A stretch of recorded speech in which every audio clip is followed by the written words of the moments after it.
All right, good morning, good morning. Sounds like our music is a little bit messed up there. I'm not sure what's going on.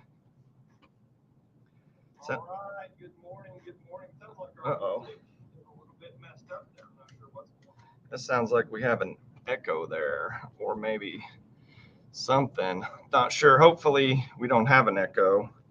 Well, Jenny is still out, and good for her. She's on vacation. I know she must be having a good time because she is.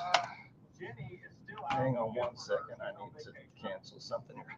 So she is having a good time. I've seen some pictures from Jenny, so I know she's having a good time. Good for her. I'm glad she's unplugged from the craziness, all these politics and everything else. I'm gonna put myself up here. I want to hit real quick before we bring Mary on with V1SUT, which we have an outstanding. I mean, she is just an outstanding journalist in every way. I mean, she's so hard hitting, and she is literally the only person bringing this stuff out. It's just mind blowing how everyone else just overlooks the absolute and complete injustice that's happening inside these school districts with these predators. And I'll say it like I've said it multiple times. Wherever you have kids, that's where the predators are going to be. So if they can get inside these school districts and get into these administrative positions and coaching positions, that's where they're going to be. And these people need to be vetted unbelievably. And if something happens in any capacity, it needs to be taken serious and not overlooked by these boards and these upper level administrators. But what I want to do is I want to touch on real quick. So we're going to bring Mary on in just a minute. I want to touch on the flag situation again at Edmond Public Schools. So we recently, on Monday, we had a board meeting where Edmond Public Schools addressed the flag situation again. And I want to say, outside of the schools, or outside of that board meeting, there was a huge amount of people that showed up with American flags in the parking lots across the street, flags all over the place. So I'm proud of all those people for standing up and just showing the authoritarian system that's in our public schools here, that they're not going to just say and do whatever they want all the time and just get away. So let's go back in here. So this was the original. I want to go back to, this is the email that was sent out to all the parents and staff members talking about the whole flag decision and all the stuff. So this was what came out. So here again, it's she's talking about the past, how we got here. It says, our current practice was developed in 2017 as a result of several incidents, including fights and other aggressive behavior at our Edmond high schools where the American flag was being displayed improperly and grossly disrespected. So there again, they're coming out and they're saying that these fights in the past were because of the American flag. I want to just stress this 100% because we know that these fights and what happened in the past was not because of the American flag in any way.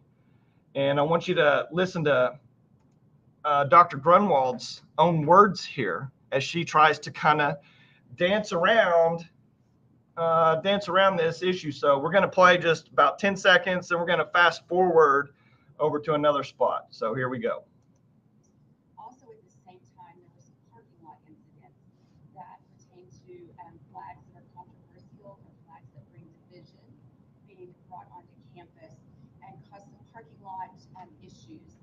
At that time, there's parking lot issues. So let's rewind. We're talking about the boys that are flying American flags on their trucks in the parking lot, in which, don't forget, they were told, do not come to school on Monday with that American flag on your truck. It was never a safety issue.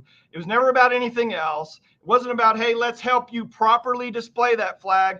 It was, you do not come to school on Monday with that flag on your truck, okay? So right here, Angela just admitted it wasn't about the American flag. It was a controversial flag that caused division. Well, guess what? We know exactly what flag that was, and we're going to tell you what that flag was upcoming. And we know the boys that were involved in that fight. And we're going to talk to them also, and we're going to see what's going on and where this all took place at Edmond North. And before this, they're talking about all the kids had flags at the football game and they were waving around and they just kind of left them. Yeah, I mean, I can see, let's not use the American flag as a prop at, waving it all around and leaving it, in the stands at a football game. That's understandable. That's pretty easily also to, have a policy in place, or, just as the kids are coming in the game, say, hey, we're not going to allow flags on poles, all over the place. So that's understandable. But she does hit it here for just a second when she just what she just said. So let's fast forward here, just about here. Okay, so let's listen to this little gem. That is where the flag should be honored and not be waved and thrown on the ground in the stands. It was also determined that flags should not be in the parking lot at that time, just because of the problems that we had and the safety with blocking views and then just the fights. So, whoa, did you hear that? So the safety issues of blocking views. Okay, so the flag is on the truck, and I mean, have you seen these kids drive through there? I mean, they're literally going about 1 or 2 miles an hour. I mean, the flags aren't even streaming, and we're talking about like a 2x4 or 3x5 flag. We're not talking about like 8 or 10 foot flags here. These are regular size flags. There's no visibility issue. There's no blocking issue. There's no safety issue. Plus, when the kids are parked, I mean, it's literally a flag pole. It's not like the flags are out extended blocking whatever parking, they're talking about there, but she said it right there. And see how she just barely even mentioned it. Oh, and fighting, just barely. I mean, she just had to get that little quip in there. Let's hear that just one more time. Just listen, just one more time, how quickly she just barely wants to say that it was a fighting issue over this other flag, not the American flag. I want to stress that it's not the American flag. The flag should not be in the parking lot at that time, just because of the problems that we had and the safety with blocking views and then just the fights. So that was just the fights. Okay, so let's go to what's really happening. Okay, so Edmond Public Schools, for some reason at Edmond North, there's some kind of, it seems to be that there's some kind of rift between a set of ag boys or ag students and administrators in some way. Maybe something happened in the past. I don't know, whatever it is. But it looks like that the administrators at Edmond North are going out and searching their vehicles. They're trying to get, find them with tobacco or weapons or whatever, whatever it is they're trying to pin these boys on. That's what this issue is about. They're out there searching their cars. So I bet you 100%.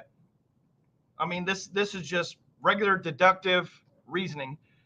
The flag went up on one of the boys' cars in an act of defiance to say, basically, F you, Edmond Public Schools. You're going to come in here and search my car, flag on my truck. This is America. This.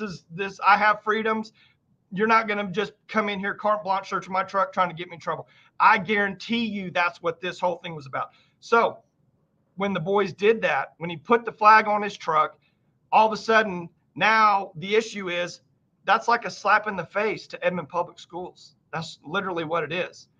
That's why when they brought him in, they never said anything about safety. They never said anything about any of that stuff. It literally was, you take that flag off your truck.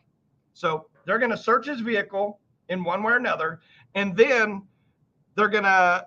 he's going to, in an act of defiance, put the American flag on his truck, which he should, because that's what that flag stands for. He's going to put it on his truck and be defiant as to what they're doing. Let me get rid of this here. And then they say, you're not going to have that flag on truck. So then it escalates into where we are now. But I'll tell you, we know what that past incident was. Has nothing to do with the American flag in any way. We know who the boys were. We're gonna talk about that later on. We know the incidents that happened. We've seen those text messages. So We're going to hammer these people out because they're liars. They're just lying straight to your face. And you see the board members here. Let me put this back up here. So at the board meeting, you had a gentleman that was ex-military. He came up. He was talking to the board about all this flag stuff. And guess what he brought up? He brought up, hey, you guys are so concerned about a flag on a truck. How about the dress code, which is 100%? The things these kids wear is mind-blowing. How about that? How about that distraction?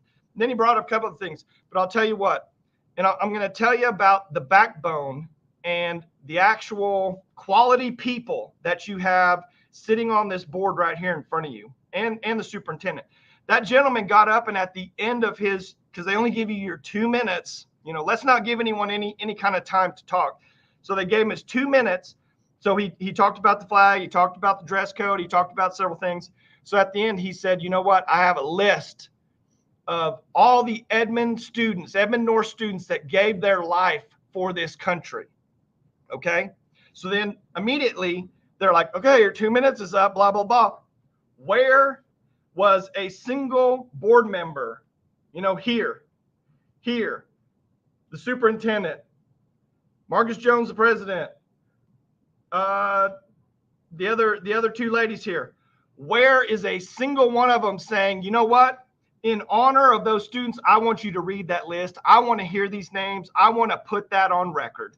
Did you hear a single person stand up and say, you know what? Let's honor these fallen students that gave their life from Edmond North High School, gave their life for this country?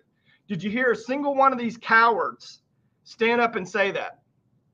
No, you didn't. They're like, your 2 minutes is up, hit the road. Okay? That's the kind of people we're dealing with here. I want you to remember that, because when it comes down to it, they don't want to hear from us. They don't want us questioning anything. They're all just placeholders for the superintendents. And this isn't just an Edmond North problem, or Edmond public schools. This is all these schools. Okay. And don't forget, these kids at Edmond public schools barely are 50% proficient in reading and math. Barely, just over 50%. So while they're all up here, doing what they do, our kids, your kids, my kids, they're at the bottom of the barrel in academics. I want you to remember that. We send our kids to school for academics, not all this other stuff. So if they really cared, if they really wanted to do something, they'd get out there and force, and they'd enforce the policies, and they'd up the academics in every capacity. So anyway, that's my rant there on EPS. So let's bring Mary in here, because we need to talk about some real issues that are real problems going on in this state. Good morning. Good morning. How are you? I'm good. I kind of want to know if it had been game day at Edmond North, and if an Edmond North flag of the same size had been on the back of that truck. Yeah. Would it have been blocking visibility? Yeah. Or any of the multitude of other flags we see at these schools, including rainbow flags and everything else. That wouldn't have been an issue. It was because of these boys and their defiance in some capacity. Well, I'm going to say these boys give me hope for the future of this state and this country. So there's a silver lining to this craziness, and I'm not sure. Districts have a really hard time with admitting when they're wrong, and increasingly they turn to lying about a situation when it hasn't been handled appropriately. And I don't think that they understand how much trust they have busted with parents, and how much that has contributed to this little war between parents and schools now that does not have to be this way. I mean, they've taken the lying from inside to outside now in the parking lot. Before it was, we don't know that a boy's a boy, and we don't know that a boy's in the girls' bathroom. And parents just aren't gonna buy that. So hopefully, wouldn't it be refreshing if there was a school board meeting where they said, we've really mishandled this and we want to regain your trust? Yeah. And what a lesson to kids. I mean, kids have to learn how to be wrong. It's one of the critical skills in life to be able to move forward and be successful, is how to admit you're wrong, back up, take a different path. They're just modeling some really bad things for young people. Well, and just, it's so funny. I mean, that you say that, but what is what is so wrong with just saying, yeah, you know what, we may have made a rash decision here, and we're going to rectify that. We're going to show you how we're going to handle it going forward. I mean, I don't know what is so wrong with just saying, yeah, we may have reacted instead of responded. I mean, parents want to like their schools and they want to trust their administrators, but the administrators have got to give them reason to. So, wow. Well, okay. what do you want to talk about? We want to talk about Wetumpka, and well, let's start there. Let's just start there. We're not really going to talk too much about that today, but big developments. Actually, while I was with you last, Michael, on this podcast, while we were on the air, Brent McGee, who is the now former Wetumpka Schools Alternative Education Director, Athletic Director, also the longtime mayor of the town, the husband of the longtime school superintendent, he was arrested on 7 charges of child sexual abuse and 1 charge that's related to a pattern of behavior. So that happened while we were there talking on the podcast. That happened, which is a huge, huge development. So last month we told you about how there was a federal civil suit filed against Brent McGee, his wife, Donna McGee, who's the former superintendent as of May, and the school district by 2 teenagers. Those teenagers had sought criminal charges, and they'd given their statements nearly a year ago. And this had all been in the hands of the local DA since last December. So in the absence of anything happening there, they filed that civil suit. Not because there's a lot of accusations that they want money. It's really because there was no justice, and this was not going to stop this pattern of behavior and this abuse. So they filed the civil suit, and lo and behold, within just a couple weeks, we got criminal charges. So if you're wondering about why all of these civil suits seem to be popping up against districts related to the failure to protect kids from internal predators, a lot of it is because what we're going to talk about today, these people may never be arrested. This is the other path to justice that they've been forced to take. Now, next month, when we're back on the podcast, actually, I'll be back with you next Wednesday at our regular time. I'm just filling in for Jenny today, which is an honor. But next month, we're actually going to have Casey Yoakum and Justin Coate. They are both reporting victims of Brent McGee on with us on the podcast. This is the most interesting case I think I have ever covered. Casey Yoakum was abused by Brent McGee back in Noble. Casey is 50 years old, and this started back when he was in junior high. Justin just came forward minutes after this arrest was announced. And he really shows the importance of when these predators are arrested, people start coming forward. And I will tell you, others are coming forward as well. Justin is just in his very early 30s. The 2 young men who filed the civil suit, and also the criminal charges are based upon, they're teenagers, and we'll talk about why it had to be them. So we have from 50 years old to literally 18 years old when he disclosed in this. This is a case that shows how thoroughly an entire town can be groomed by someone. And I think public schools really need to understand why they are particularly susceptible to this kind of grooming from inside. The predator is often the most revered, popular, helpful guy in town, in the school, and in the district. And you'll be able to hear that from the mouths of 2 people who firsthand information, just incredibly brave survivors. Yeah. So we have a serial. This guy is literally a serial sexual child predator. Yes. And so, I mean, do we know his history? Like at Noble, like was there situations there that he got let go from and then moved multiple schools, or do we know how his past actually, how he got to Wetumpka in the first place? So he's actually from Wetumpka, and his parents have forever, for 60 some years, have owned the local Dairy Queen. So you see right here, when he was arrested, he was working at the Dairy Queen. He was forced to step down by the FBI 2 years ago from the school.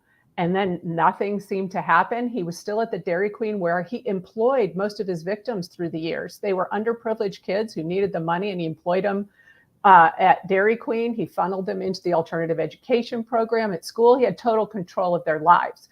But he went and started his teaching and coaching career down in Noble in his 20s. And the abuse started from the very beginning.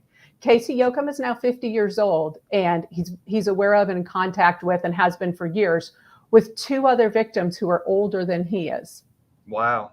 God. Yes. So this went on continually, and more victims are coming forward, which is so encouraging. I feel like this could be a case study for public education to really understand how this happens. So we're gonna follow it through, because there's already some hinky things happening in the local court with this. There's also some things you'll want to go to visit.com and read this article on Grooming a Town. It will tell you Justin Coates' story, who just came forward with the arrest. And it'll give you a really good idea about why this town stayed snowed about this couple for so long. Wow. Okay, so that is that. And then moving on a little, the last time I was with you, we were actually talking about politics and public education. And there was sort of this little battle going on that the OSD was withholding funds. There were 2 different funding streams, and they're keeping them from the districts. And this was a bipartisan, Democrats and Republicans coming at the OSDE, and particularly at Ryan Walters and the state board. It turned out to be, we covered that it turned out to be totally false. They were both legislative mistakes. One was not written to allow to roll over to the next year for the district, so they couldn't keep those funds and use them next year. And the other one was essentially a legislative miscoding error. Like the OSDA couldn't release those funds because they didn't put it in the right basket, kind of a deal. So we covered that. And again, let me tell you, I got it's all Ryan's fault. It is. It's interesting. We talked a little bit about the politics against it and what it looks like when essentially there's not a 2-party system here. This is an overt action by the legislative bodies to sort of take him out. And you want to look at why. Overwhelmingly elected. And again, I started getting emails about how I'm a Ryan Walters lover. And I graciously replied to those and said, I haven't spent a single day in my natural life being a Republican. So that's not what it's about. This is about truth. And it's about what we're going to see today. It's about protecting kids. And why we have a government that's trying to unprotect them and attack anyone who is protecting them. So I just wanted to cover that a little, because I didn't expect to be again talking about Ryan Walters. That is clearly not the passion, my journalistic passion, to talk about this one elected representative. But I was immediately noticing that after that messaging from our local mainstream media and even some national media sort of died down about Walters and the state board withholding funding, a new narrative started to pop up. And it happens to be one that crosses over almost perfectly with a lot of the investigative reporting that this outlet has been doing. So you're hearing in the media that the State Board of Ed is unfairly taking teacher credentials, that they're being really aggressive in this process. And they constantly insinuate like they have some kind of, the state board has some magic wand and there's no due process and they're just politically going after people, those kind of things. So it's important to understand, when you look at it factually, we really are in transformative times in education in Oklahoma. There have been an unprecedented number of teacher certification suspensions and revocations since Ryan Walters took office and since they seated this particular State Board of Education. In previous administrations, and we've interviewed at length victims who have tried to be heard by the OSDE and have something done when their school district would not take their allegations seriously, when they were passing the trash and sending perpetrators to other districts, when things were not being handled. There were very few actions in the 8 years of the previous administration under Superintendent Joy Hoffmeister, and they were all very public. These were people that were arrested, they were being prosecuted, and then the OSDE and the State Board of Education would take some action. Things are very different now, and the media would tell you and you'll see this over and over again, that there have been no arrests here. How can we even be reporting on this with these teachers when there are no arrests? How could they be taking their certifications when there are no arrests? And I really want to cover that today, because I don't think they ever talk about what is the system by which teacher certifications are on the line. What are the laws in this area? What are the facts involved? People don't understand. So this narrative will catch hold, and we will stop taking predators out of schools if the public pressure is great enough. A lot of times in the writing, in the media messaging that you see or read about this, the victims are left unmentioned. We can't say the name of the perpetrator, the alleged perpetrator, even though their names are clearly in school board, the state school board's agendas, minutes. This is very public stuff, but we can't mention them. And we never mention the victims. And the media is not talking to the victims, which I just find bizarre. There's just no initiative to get the entire story here. So that's what I want to talk about a little bit today. Well, before you go to the next one, I want to go back just a second on this withholding of funds. Did any mainstream news organization or like a press release out of the legislature, anything actually tell the truth as to why these funds weren't being distributed? Not to my knowledge. There were a couple of articles where people talked a little bit about that. There was nothing to my knowledge from the legislature. It's kind of the pattern is there's this huge narrative and it's very blustering and everyone's saying in it exactly the same wording. And then when it doesn't hold, it just fades. Yeah. It just fades. And no one's ever left with what that was really about. Yeah. So they can just put the attack on, and then if it doesn't pan out to, their thought process there, then it's literally just out of sight, out of mind, and, just go on with the next deal. They never come back and actually correct the record in the first place. No, not at all. That's what makes this so concerning. So some critical questions to ask here. What does it take to decertify an Oklahoma teacher? Are they being picked on? Are they being too aggressive at the OSDE? What does it really take? Should a teacher be removed from the classroom if they're accused of sexually abusing a child? I think the majority of parents would say definitely, but there's a bit of an argument here in saying if they're not arrested, are we allowed to do this? And should an arrest or conviction be required to revoke a teacher's credentials? So I want to talk a bit about that now. So first, let me say this. I thought I had a slide on this. I guess I don't. The process by which the State Board of Education can take someone's credentials is pretty complicated. It's very complicated. And you can go onto any of the agendas for the State Board of Education, and they will list every single name that is under consideration for either suspension, revocation, if that educator has decided in lieu of an investigation to surrender their certificates. There's a list that tells you exactly what's happening there. And I will tell you, last month on the list, there were 20 names. So this State Board of Education is being very aggressive about not allowing anyone accused of any misconduct to be in the classroom. So they had a number of 12 emergency suspensions. So one of the things the state board can do is they can do an emergency suspension. They can say something has come to their attention, and they come to their attention in a lot of different ways. Law enforcement contacts the OSDE sometimes. I've had looked into federal cases where the FBI came straight to the OSDE. It was never in the press. And they said, this person's got to go. They're being investigated. They're not safe. The district can bring them information and say, look, we're investigating something and we've suspended this guy. You need to know about it. Or victims and families now can come forward when the district is ignoring their reports, and they can now report through what's called the Awarity platform. So there's now a platform, and this is relatively new, that can bypass the district level and go straight to the OSDE with a range of parental concerns. That may be one of the big reasons that we're seeing such an uptick in teacher suspensions. More of the information is getting past the district, right? So they can do these emergency suspensions, but that does not mean that that teacher is going to lose their license. There's a huge due process here.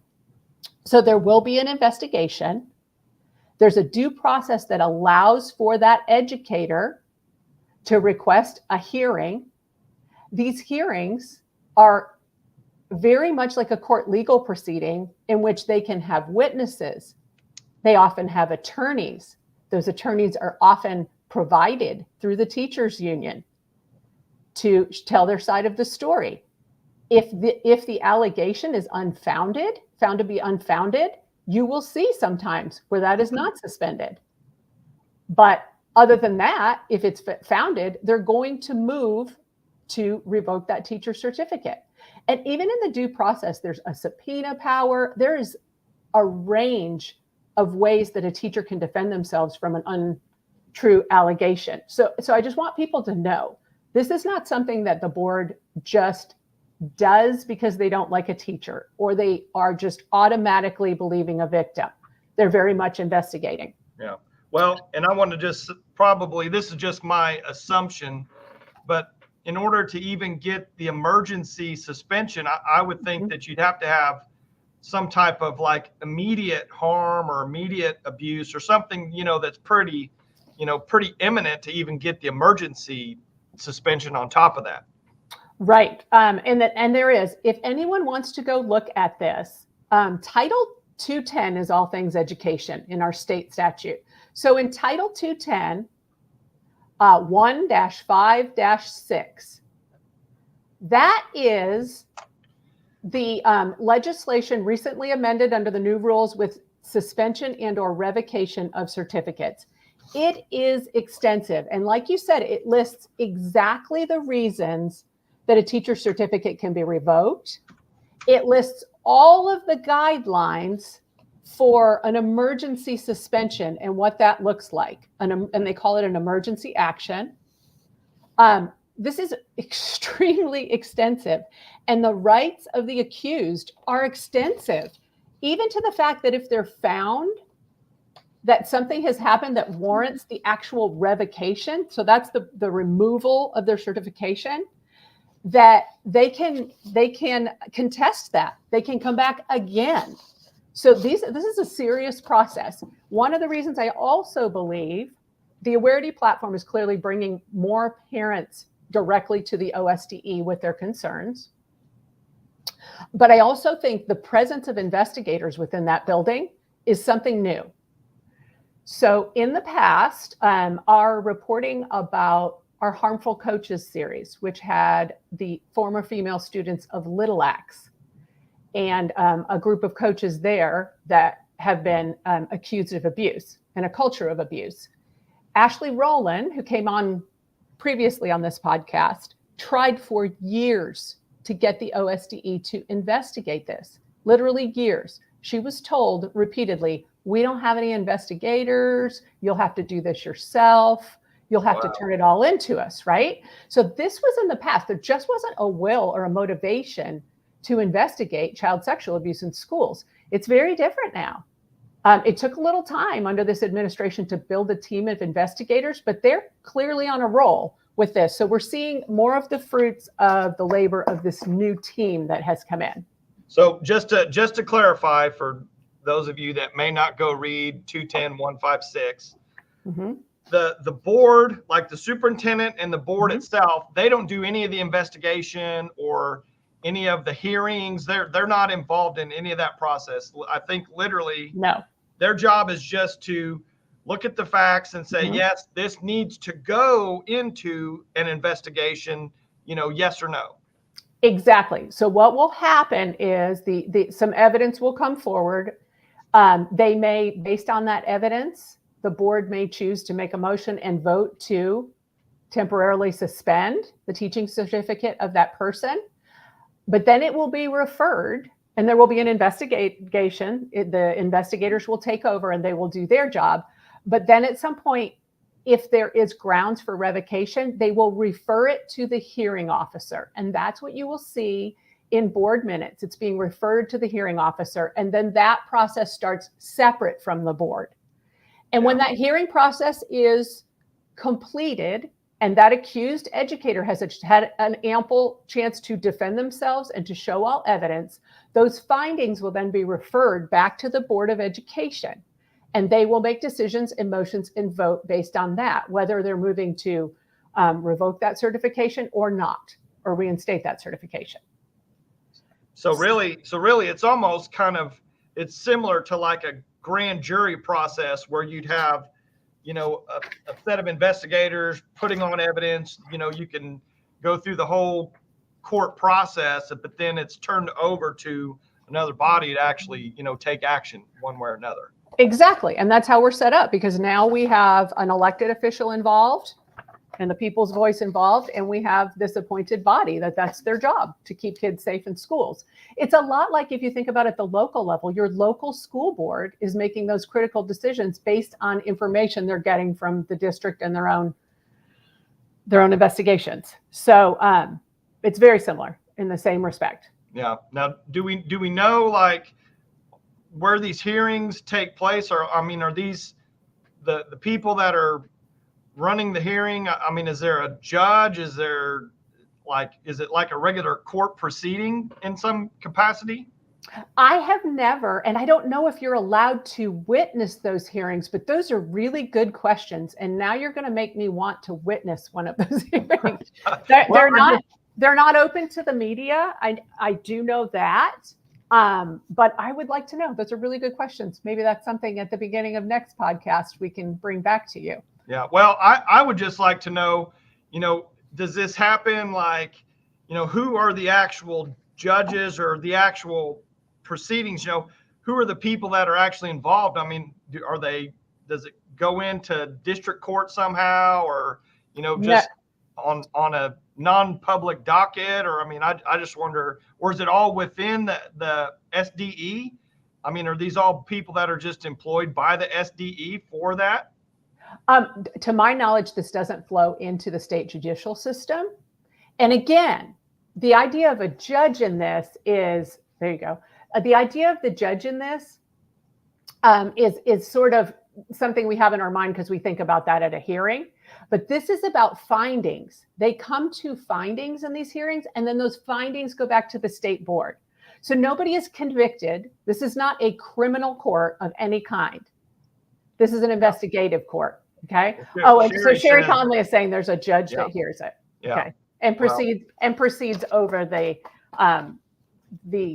hearing. Oh, yeah. Okay. She said it's not an OSDE judge. Yeah. That's what I want to know. It's kind of how that whole process, because you kind of want as much probably impartiality as you can have. So you wouldn't want someone that necessarily works directly at OSDE, looking at that. That's a really good point. Now what I want to know is, what judge is it? Yeah, and is it just a judge, or is it like, yes, is there a pool of them that this stuff goes through? I think it's important for the public to know, exactly how that process goes, and that it's not just Ryan and the board just chopping heads over there. It's pretty extensive, like you said, into what actually happens. It is, and it is it's within statute. Each step is within statute. So it's pretty easy to follow what's required by law as a citizen. So let me say this. Should an arrest or conviction be required to revoke a teacher's credential? That is one of the big media narratives right now. If you'll notice in the media, and I don't know when this started happening, but they seem to have abdicated all of their responsibility to do an investigative reporting. An incident will happen, and they will get on with their 20-second spot on the news, and they will say, this happened. We can't say the name of the perpetrator. There hasn't been an arrest yet. We tried to get the police incident report. They haven't gotten back to us. We'll get you more later. And you never hear anything about it again. Yeah. They never talk to victims, those kind of things. So that narrative sort of is bleeding over into the school area as far as internal child sexual abuse.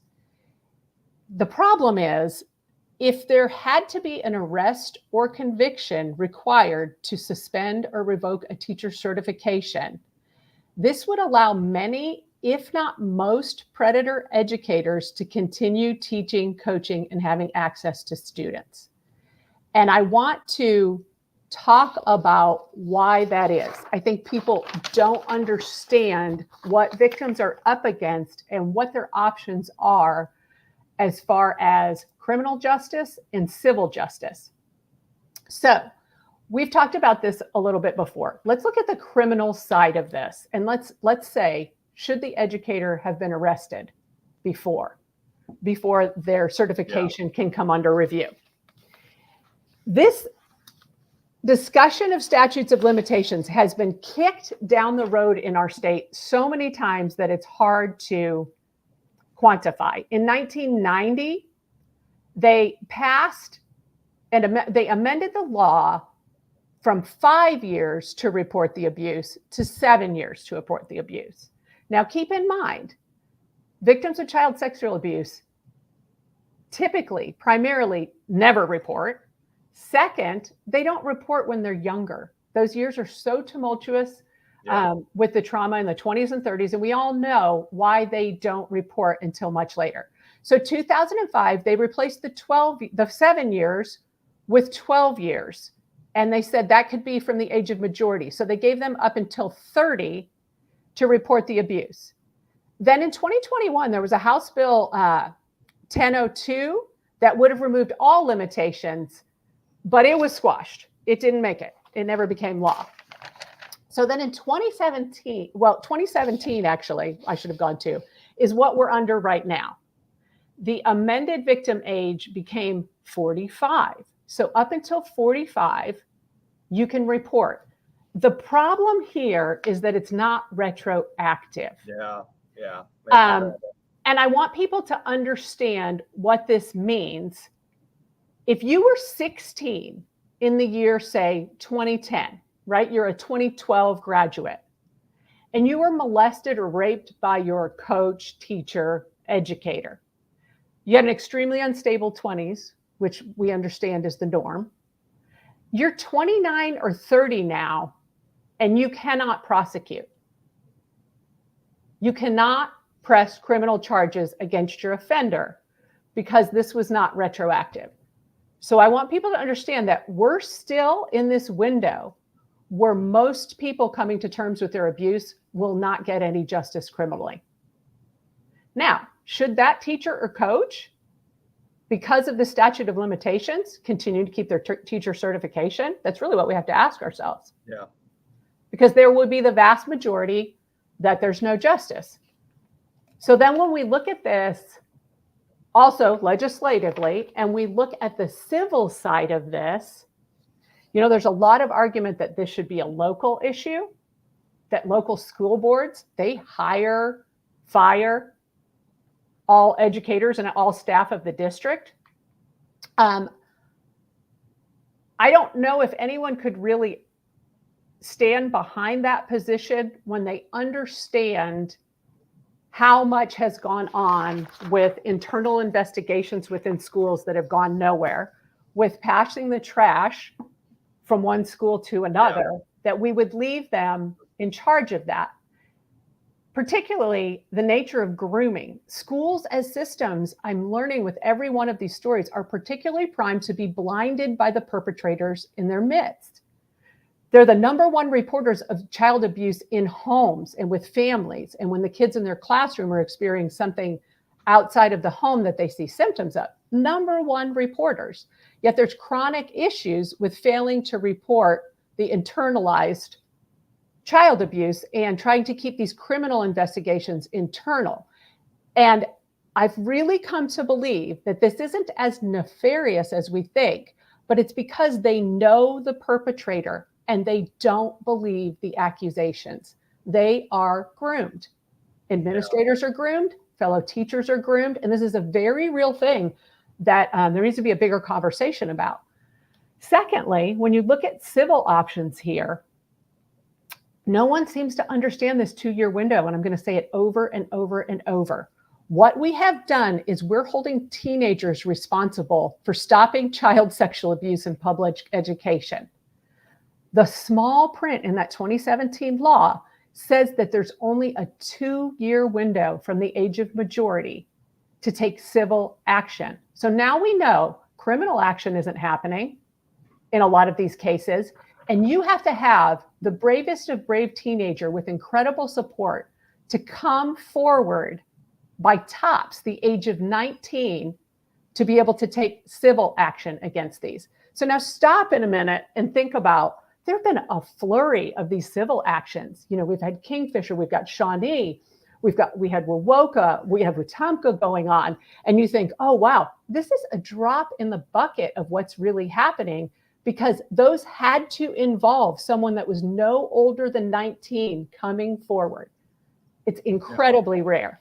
Well, and Sherry says, entire communities are groomed, and I can 100% concur with that, to where you see, even when these kids do come forward, they're ostracized within their own community, because the community does not want to accept that is happening at their school, that they know and trust and love. Oh, I encourage you all to tune in on October 16th. Wetumpka is the ultimate example of an entire community being groomed, down to community Facebook pages being censored where people cannot talk about this.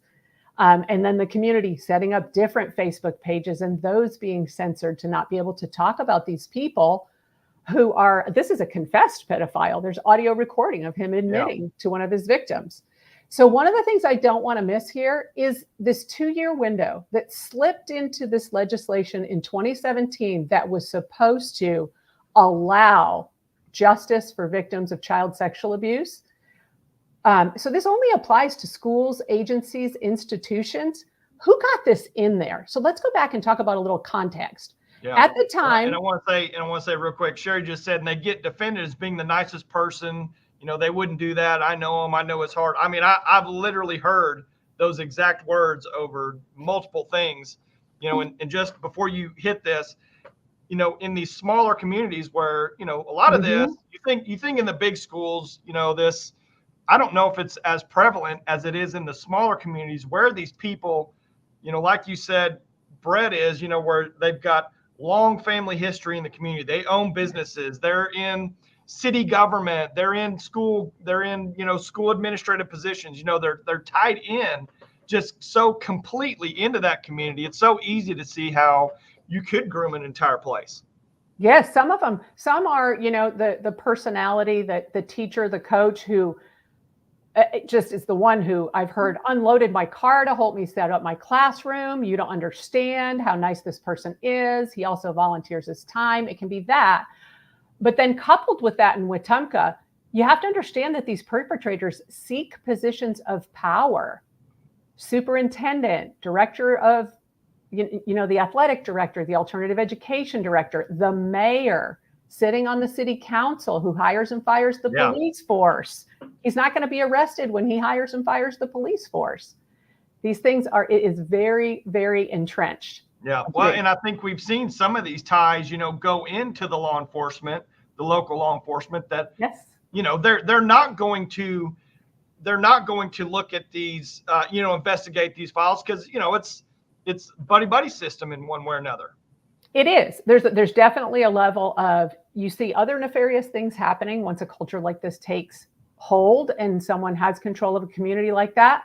But then you also see people who are sincerely groomed, as Sherry was saying. They sincerely believe that this person could never perpetrate on children. Yeah. And Sherry, in that previous comment, Sherry said she's got 224 names, in her data, in Oklahoma. Yes. And those are just the ones that there's information out there about, there's press about, there's ways to find it. How many more are there that we have no idea about? Okay. So this 2-year rule, why in the world would the legislature say, oh, up till 45, you can take civil action against a perpetrator, unless it's a school or an agency, and then you only have 2-year window. So you got to be a teenager, which means you're never going to do it, kind of a deal. Why would that happen? So the political climate at the time, it was 2017. Joy Hoffmeister had just taken over the OSDE just a couple of years before. So this was still during her first term. And if you'll remember, when she was indicted for the use of dark money, which just kind of disappeared, the indictment, there was the insurance company for schools was involved in some of the money behind that. And there were two education unions, the teachers union and the school administrators association, were involved in that dark money to put her into office. And then we see things slipping into legislation that are barring any civil action against schools within a 2-year window.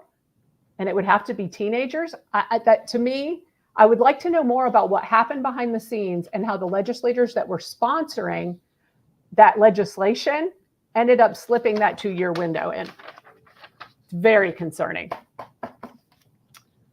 Okay, so I want to talk a little bit, couple of more critical questions about this, about the media. Why were some of the legislators specifically interested in the Oklahoma State Board of Education's executive sessions and nothing else? Yeah.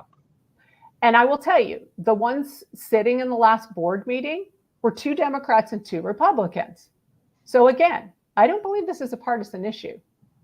I believe that there's a joint effort to be involved in this, to thwart the efforts of taking some of these people out of teaching.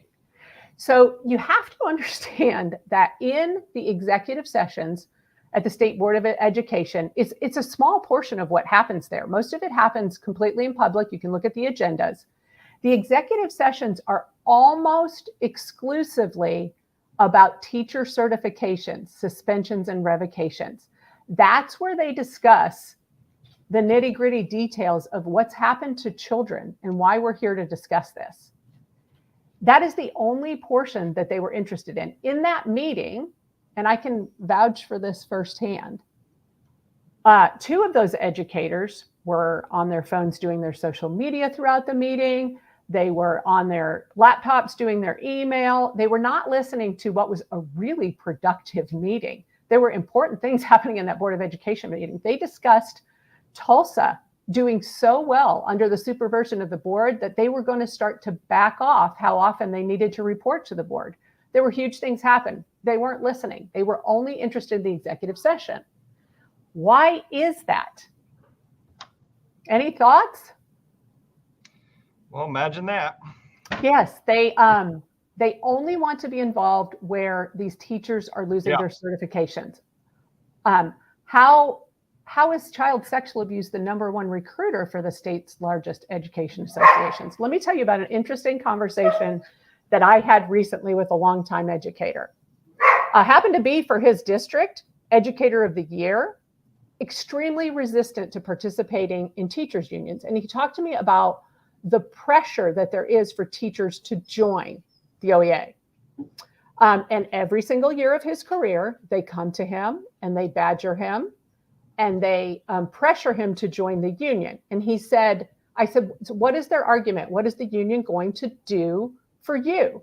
And he said, their #1 argument, they say, is when you're accused of some kind of sexual abuse against a student, you're hanging out by yourself. We're not going to be there to defend you.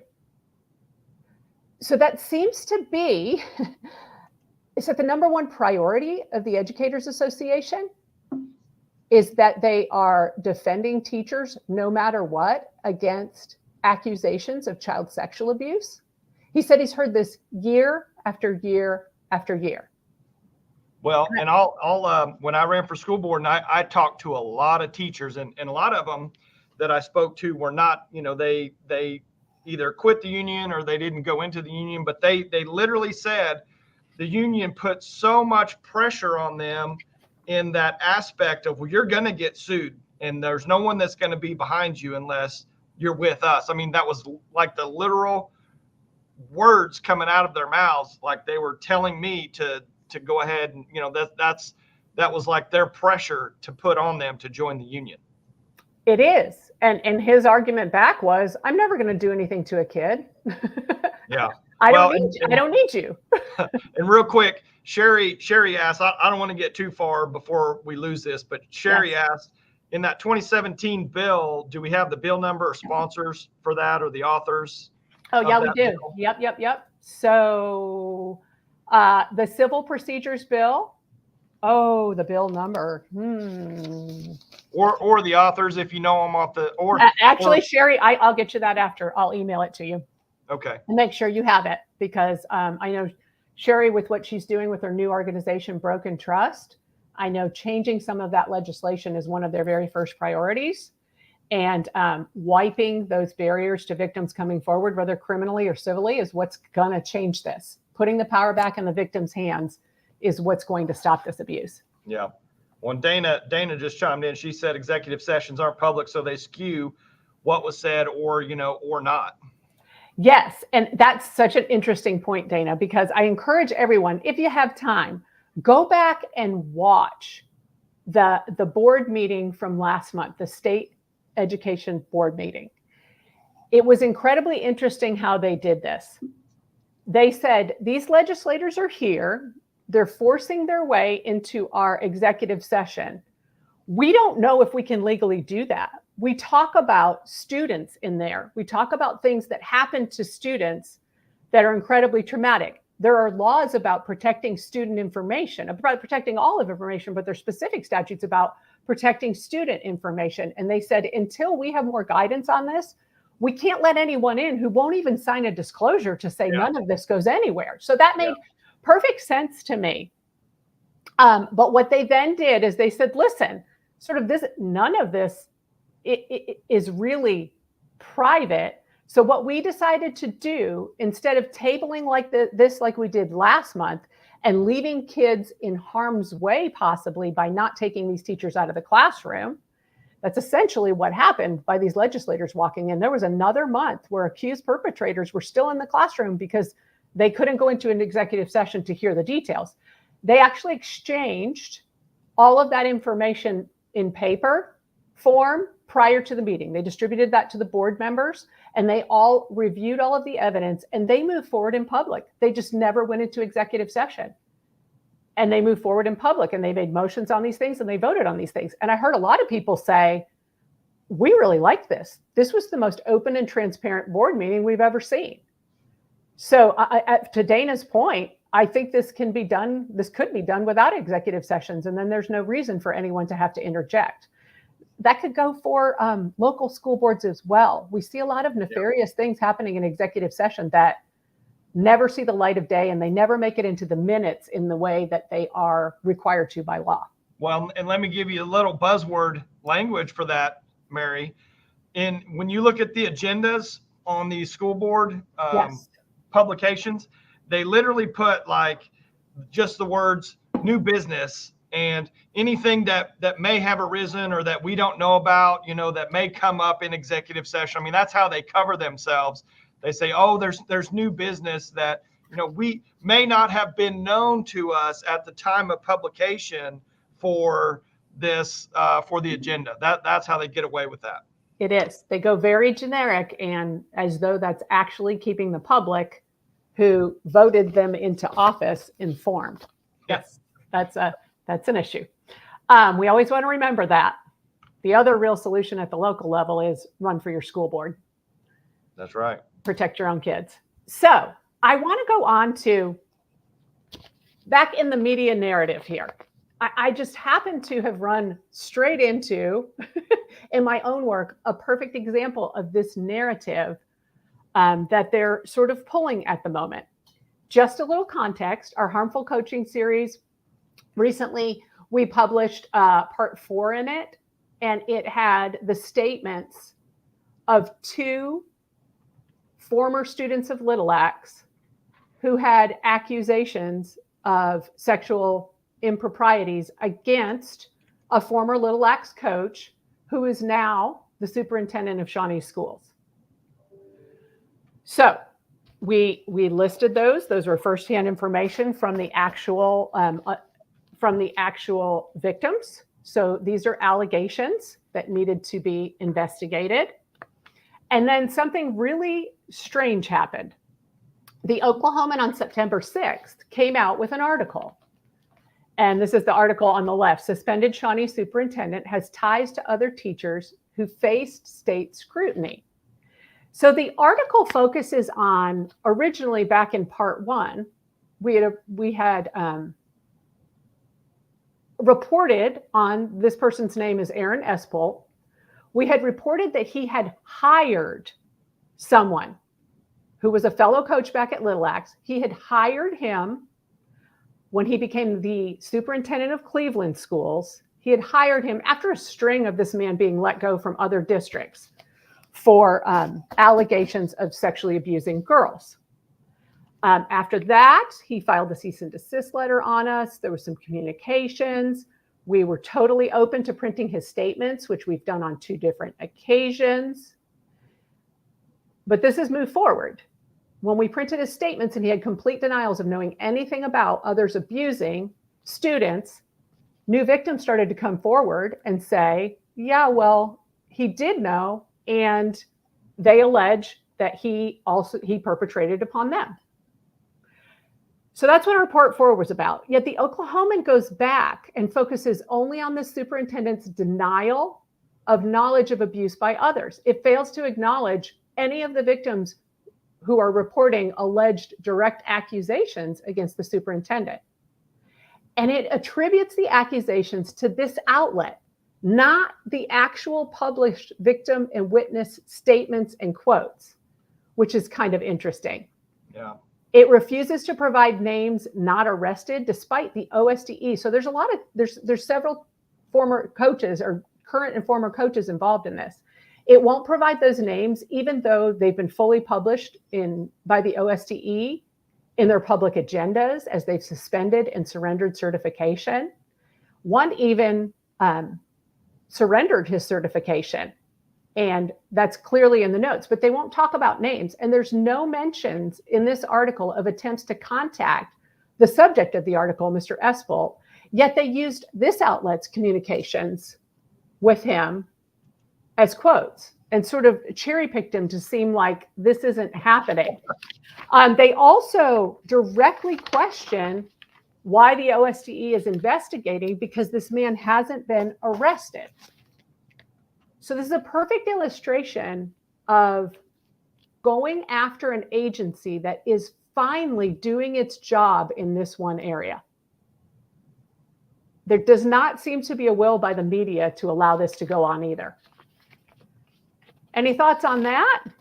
Well, I mean, it seems par for the course. I mean, but you go in, like we said, you go into these smaller communities, these predators are going to be protected through multiple other community agencies in one or another. So you can't just expect that you're going to automatically have, a good local law enforcement that's going to bring charges and create, have an arrest. And I mean, there's got to be a better way, a much better way to protect these kids, especially when we see that whole pass the trash type of situation where these school districts allow someone to just basically resign without passing on their history of what happened in the first place. That's exactly right. And I want to stress, this person has been accused of this. All of the information with the new whistleblowers was turned over. We turned it over to the OSDE. Those women have now reported to the OSDE. There's an investigation going on. This person will be privy to all of the due process and is moving forward with that process and that hearing process to bring any evidence otherwise. There will be witnesses in this case. So truth will come out in this case.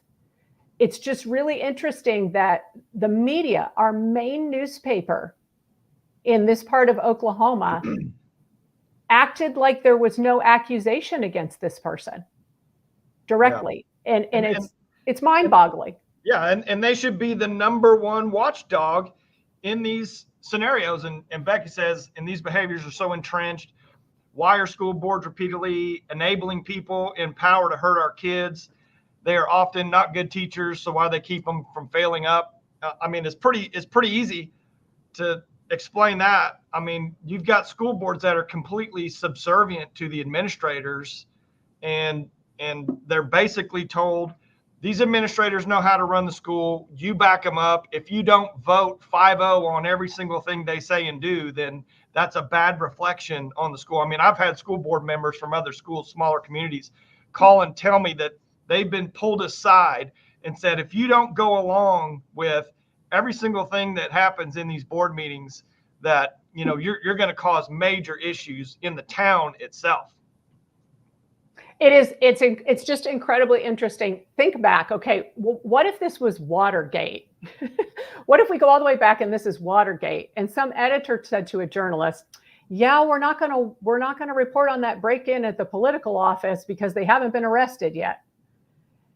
It doesn't make any sense. They're abdicating their responsibility to investigate. And sometimes it's as easy as these victims, alleged victims in this case, have tried to come forward to other outlets, and they won't tell their story. Yeah.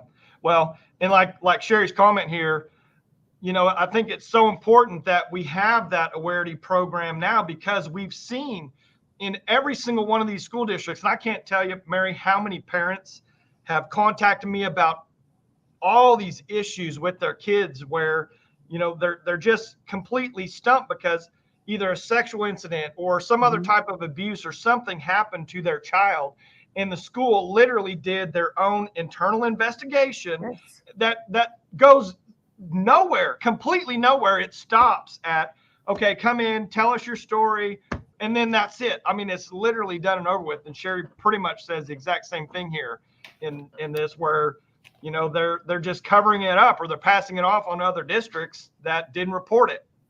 Right. And now we're seeing this direct line from parents to the State Department of Education. We're seeing a team of investigators that are now looking into those Awareness reports.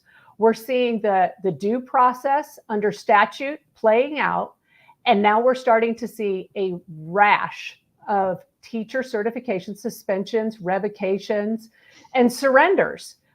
This is evidence of a process that should have been happening a long time ago. It does not matter if you're a Republican or a Democrat.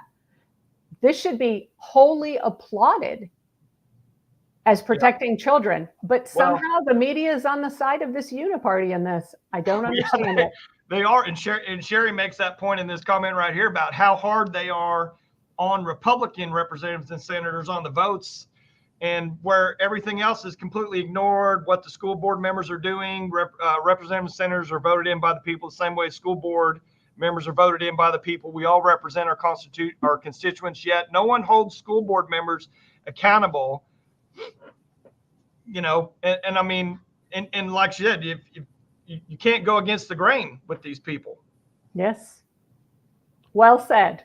But I will tell you firsthand, when I ran for school board, it was literally, we came into, and I've told this story to Jenny multiple times, when I was running for school board, so there was all these candidates, we got called in to have a meeting with Dr. Grunwald up in Edmond. And she literally just said, this is how we do it. This is how it's going to go. You know, be a team member, play along. I mean, that's literally, I wish I would have had a recorder with me and record it, because it's just mind blowing how nonchalant the whole deal was. She's like, we'll put everything together. We'll give it to you. You just go along with the program. I mean, literally, that's what she said right to us.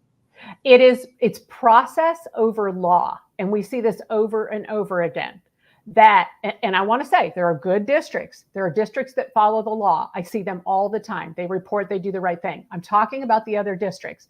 They have created these processes that have sort of been generationally enshrined, where a criminal act can happen, where an educator molests a child, and then we are going to investigate that as a Title IX discrimination case internally within the school. And then we're not reporting to law enforcement.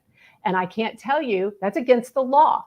It is also against the law not to report to the state's child abuse and neglect hotline. Every single person who heard anything about that abuse is a mandated reporter. I can't tell you how many parents have said, in retrospect, 10 years ago, 20 years ago, victims who say, yes, my parents went with me We reported this. We reported to law enforcement because officer so-and-so was there talking to us with the superintendent. Well, officer so-and-so was a school resource officer who worked for the district during that moment when he was talking to those parents. They falsely assumed that it would be criminally reported, and it wasn't. Yeah, well, and I agree with Becky 100% here, where she says what would happen if these cases brought accountability to school board members for their decisions and turn them into the agencies who train the school boards. 100%. 100%. If you have an internal, like, and also, Dana says internal investigations, it's just a cover up and they need to be fired. But literally, if an internal investigation comes, whatever admins are investigating that, and obviously it would have to go to the school board, I would think, by law, or the school board would have to know in some capacity about this investigation. If they just sweep it under the rug, they should be, and if somehow it gets out and gets actually investigated and goes to the SDE or goes to one of these hearings, those people should be party to that lawsuit in liability for being non-responsive and not acting and not doing their job to protect these kids in the first place. I agree 100%. I agree. The difficult part with any criminal action against a public institution is they're nearly impossible. Yeah. Suing schools and suing DHS and suing those folks. But if you think about internal investigations and law enforcement, you'll see over and over in these communities when there's an officer involved shooting, they will, particularly if there's a death, those will be immediately turned over to the OSBI. Those are not internally investigated only. So there do need to be in these instances another layer that has eyes on these investigations. Yeah. Obviously, because we have a huge systemic problem.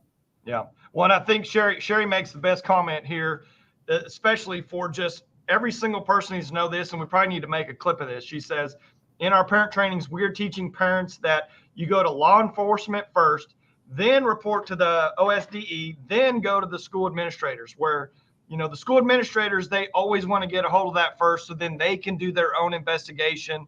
They can come up with the spin in one way or another. So Sherry, 100% right.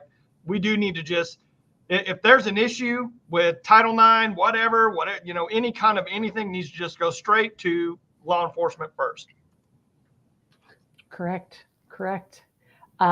Well, that's my discussion for today. Be on alert that the new media narrative is that the State Board of Education is picking on teacher certificates and they're way out of line. So put your ear to the ground. I bet you hear it within the next month.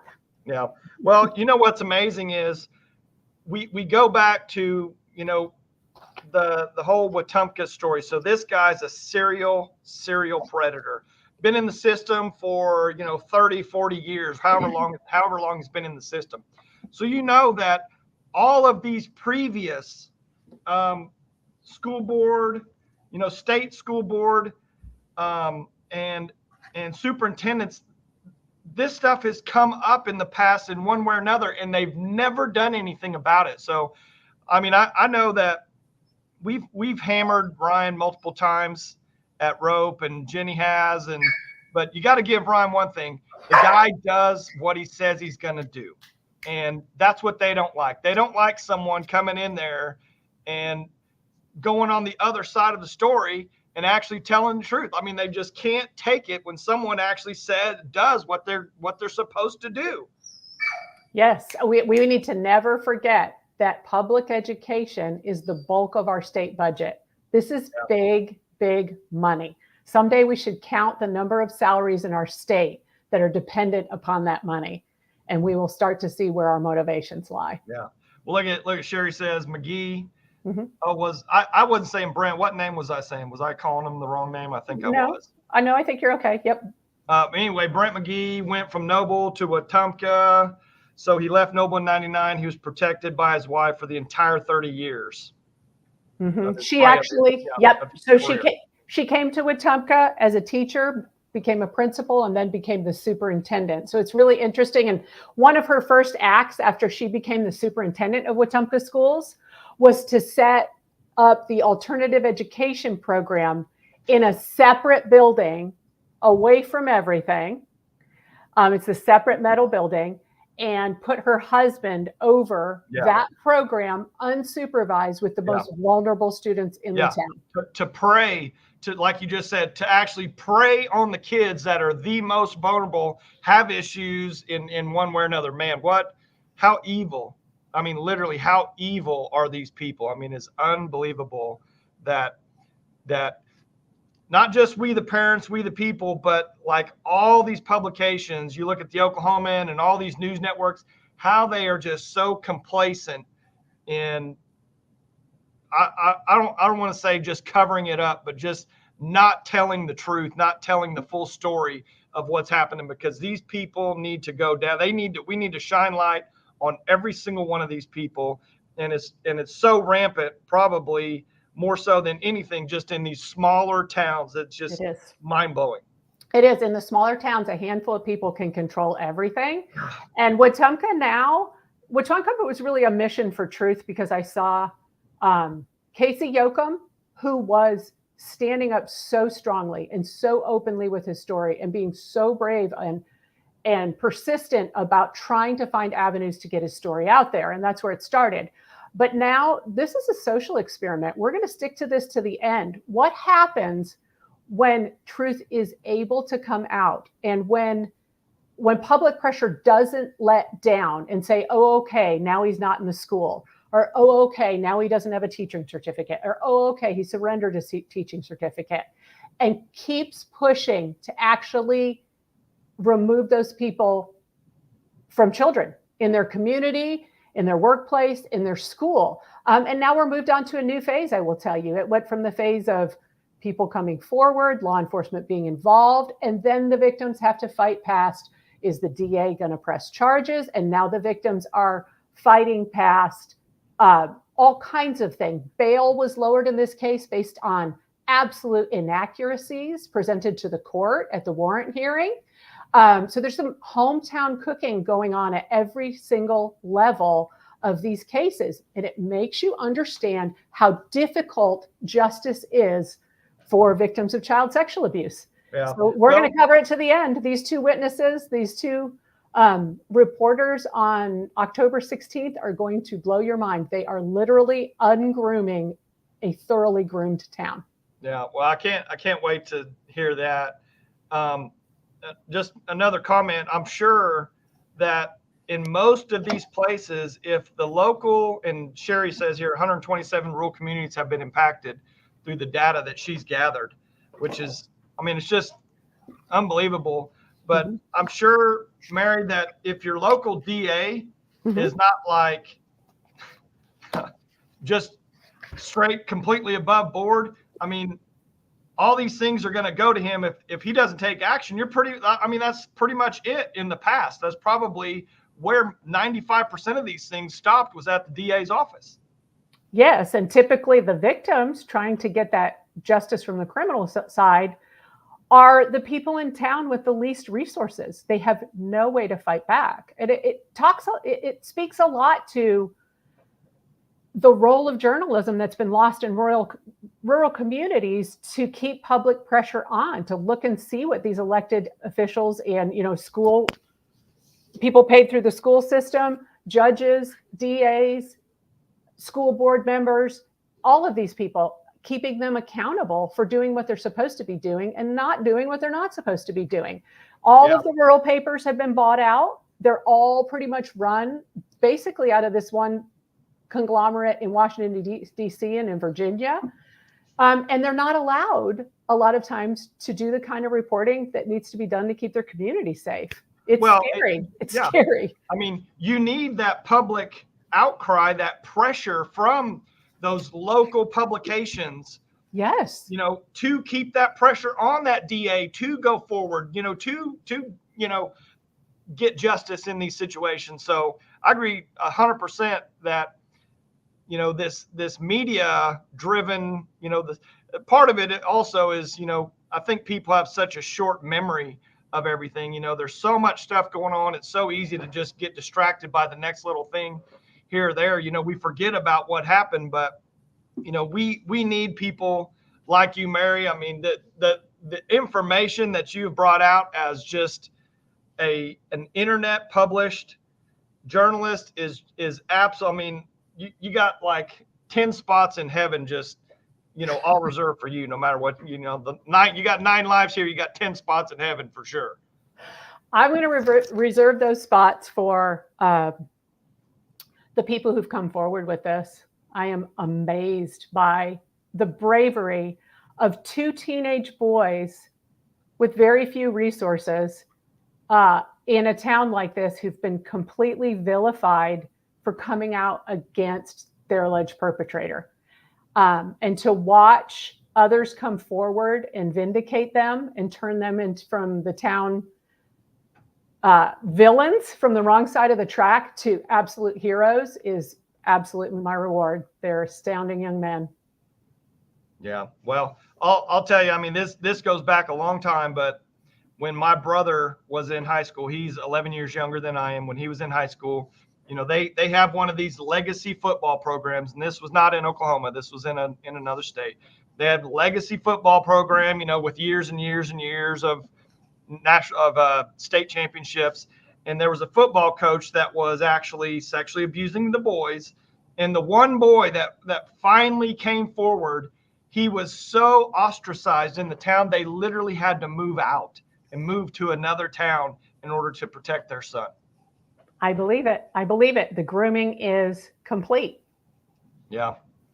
Yeah. Well, I can't thank you enough, Mary. I mean, the job you do is, I mean, we have to have it. I mean, this is a time of actual disclosure and telling the truth and letting people know. And I'm so glad we have the avenue or multiple avenues to get information like this out, because people have to know it.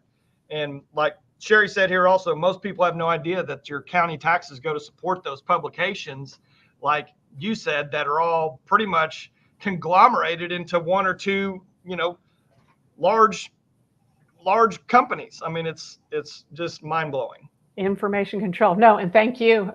Always appreciate being able to share these things on your platform and your recent defense of flying the American flag. Can't wait to see where that goes. Yeah. Well, and here's one other caveat. I forgot to tell this in that beginning part, but there's still boys going in the girls' bathroom up at Edmond. Still happening. I have a daughter that goes to Edmond North. I know exactly who's going in the bathrooms up there.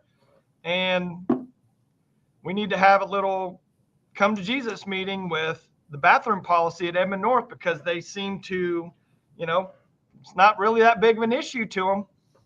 Well, then I'll drop a teaser and you can think about this one too. What if it's teachers? What if it's a principal?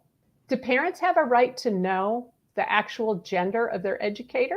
And how does the state law that changed about these things come into play? Because I have 2 cases of such that I'm looking into. Well, that's one heck of a teaser right there. Mm-hmm. All right. All right. Well, yes, ma'am. Thank you so much. Thanks for being on. As always, you're unbelievable, fantastic journalist. And this country is better because of people like you. That's for sure. Ditto. Keep doing what you're doing. All right. Yes, ma'am. Okay. Bye. Thanks, Mary. All right. So we'll be back on Friday. We're going to have a rebroadcast with Maria Seidler, and she's going to talk about the First Amendment rights in education and probably the lawsuit. I think her and Jenny did that podcast a while back. And then Jenny will be back on Wednesday, and we're going to have Kayla Blount with just the recent spike in the cost of car insurance and some other insurance related questions there. But I just can't thank people like Mary enough. I mean, we are in a place of just complete lies in every way, whether it's coming from social media, our legislators, our local governments, our school boards, our school administrators. These people have no problem lying because there's no one calling them out except people like us. And like I've always said, there's no one coming to save us in any way. We have to do it ourselves. We have to do some work. We have to get loud. We can't just live our life and be in decadence all the time and just enjoy everything. We have to get out of our comfort zones a little bit and do some things that are going to actually shine some light on what's really going on. So I can't thank people like Mary enough. Jenny's awesome. Jenny's been doing this for a long, long time. Legislators like Sherry Conley, Sherry brought us the bill to stop the communications in these schools where teachers and coaches were able to just directly communicate with students. And we know that's going to help cut these things down. So, there are good people out there. There are fighters out there, but we're going to have to do it. We can't just depend on everyone else to save us or do the work. So it's something that is on my heart, and I'm going to keep doing it. I'm going to call out everything that's happening that people contact me about, and I'm happy to do that. So that's it for this show. We had a lot of comments. We had a lot of people watching. So thank you. Can't thank you enough. Support Jenny. She's still fighting. She's going to, when she gets back, she'll give us probably an update on the lawsuit that she's got with the state election board. And we're working on some other stuff about changing some of that election board, the way that whole election board system works. We're working on some of that on the inside with another group. So we hope to have something out in the future, make some very positive changes there also. All right. Well, thank you, everybody. We'll see you next Wednesday live with Jenny. She'll be back. So we're all excited about seeing Jenny again. And we'll see you. Thanks. Bye.